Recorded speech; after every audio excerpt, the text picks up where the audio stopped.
Iyon, magandang araw nga po sa inyong lahat mga kakulitan. Yolak nga po pala, ang batang Batanggenyo. Ngayong araw nga po mga kakulitan, ako'y inyong samahan sa video na ito din sa Monte Vista Beach Resort na matatagpuan sa Barangay Bignaydos, Sariaya, Quezon. Na masasabi ko mga kakulitan na isa sa maganda at may pinakamaraming beach resort na probinsya.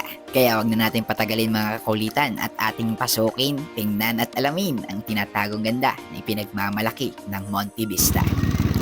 Diyos ko po Ruday, habang aking pinagmamasdan niya ang lawak at maganda nga pala sa diya, aring Monte Vista, dinay sa Sariaya, at kung parkingan ng pag-uusapan mga kakulitan, ay masasabi ko sa inyo, ay kasya ang 10 eroplano sa lawak nito. Tapos bubungad pa sa iyo, ang garning kagandang barkaw ay walang diyaw.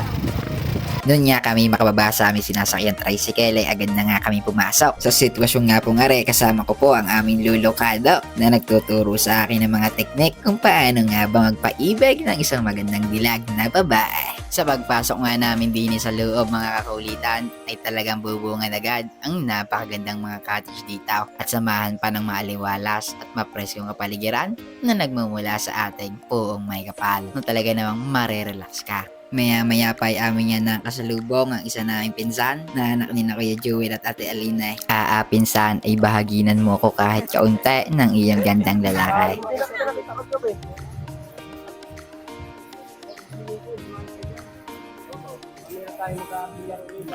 Sa paglalakad nga namin papasok sa loob ay aking napansin ang buong layout na nga yata ito ng Monte Vista Beach Resort ay sadyang napakalaki nga pala nito. Dito mo makikita kung saan parte ang gusto mong puntahan at pasyalan.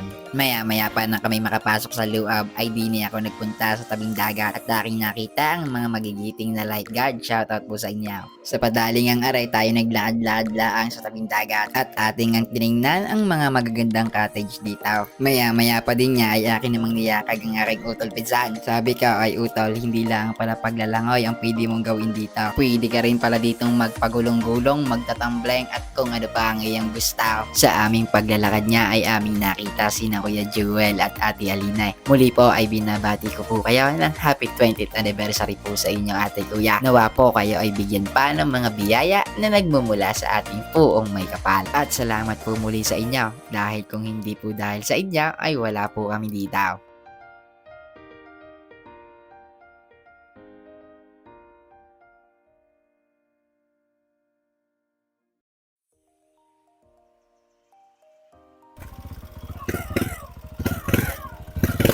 Ay paano mga kakulitan? Ay di hanggang dito na lang po muna ang ating video. Salamat po sa inyong panonood at pagsama.